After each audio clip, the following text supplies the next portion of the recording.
The first time Nathan noticed her staring, it was at the cafe on 4th Street, where he usually stopped for coffee before heading to work. The bell chimed as he walked in, the scent of roasted beans floating in the air. His tie was a bit crooked, and he was juggling a phone call, his keys, and a half-folded newspaper. He didn't notice her at first, but she noticed him.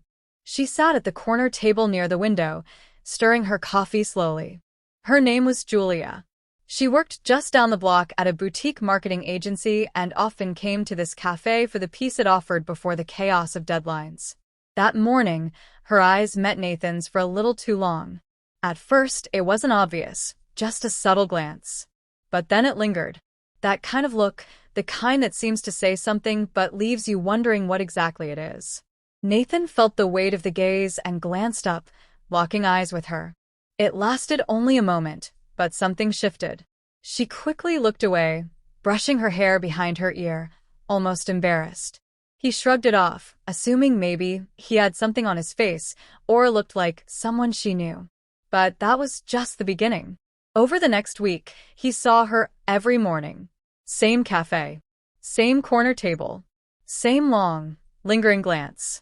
At first, it made him nervous, then curious. Then it made him think. Was she waiting for him to say something?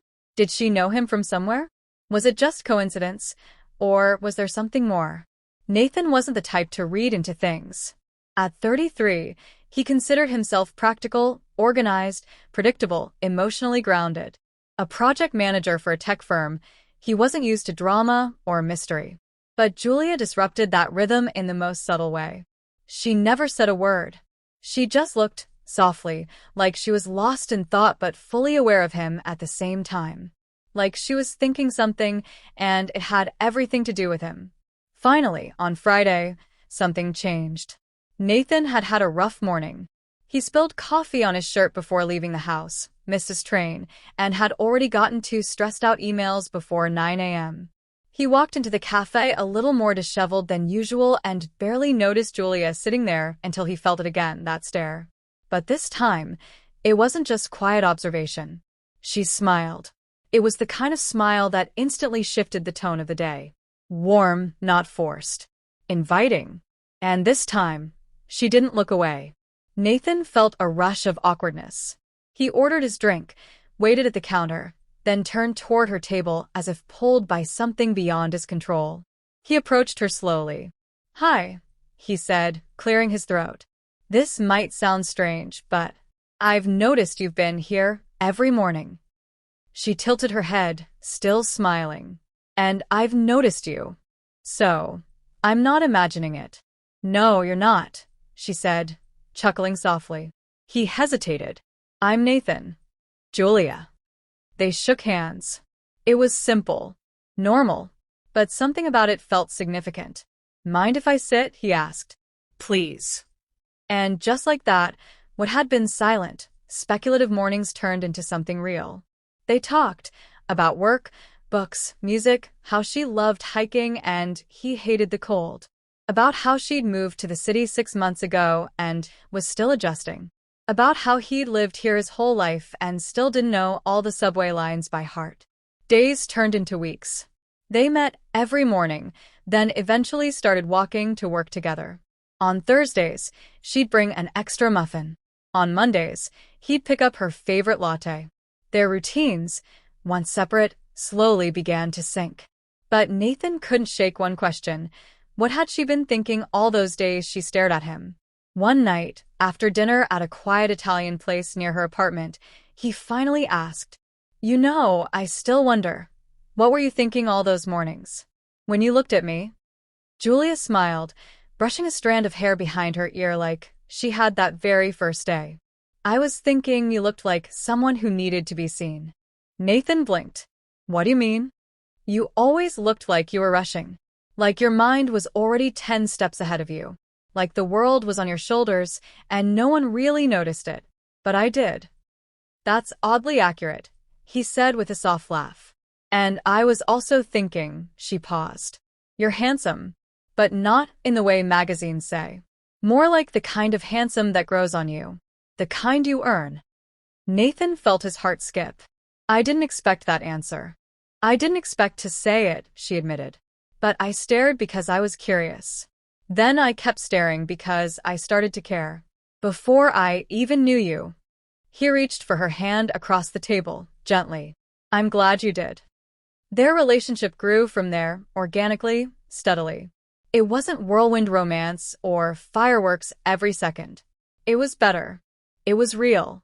He learned she had a younger brother with a disability, and she helped support him from afar. She learned he had once been engaged but called it off when he realized he was more in love with the idea of love than the person. They were both flawed. But they showed up, every day, like they had that first morning in the cafe. Over time, Julia's stare became something Nathan grew to crave. It wasn't about being watched, it was about being understood. It meant she noticed the small things. Like when he was silent too long, or when his hands fidgeted, or when he smiled without showing teeth, which meant something was off. She saw him. And for the first time in years, Nathan felt safe enough to be seen. One afternoon, almost a year later, they returned to that cafe. The barista still remembered their names. Julia sat at their old table by the window. Nathan ordered the drinks. When he returned to her, she was staring again. What? He asked, smiling. Still thinking. Thinking what? That I was right about you. You just needed to be seen. And now? Now I see everything. And I still want you. Nathan sat down, heartful. You know what I've realized? He asked. What? That sometimes a stare isn't about attraction or interest. It's about intention. Yours was quiet, but it meant everything. She nodded. And you listened. Months passed. They moved in together, adopted a rescue dog named Milo, and started planning trips, not because they were running from anything, but because they had someone to explore with now. And every so often, Julia would still catch herself staring at him across the kitchen, or while he was reading on the couch, or when he fell asleep with a half-finished podcast playing in his ear. When Nathan caught her, he'd smile. Still thinking? She'd grin. Always. And though she never said it the same way twice, what she was thinking was always the same at its core. You matter. I see you. I choose you. So, if a woman stares at you, really stares, it might not be because there's something wrong.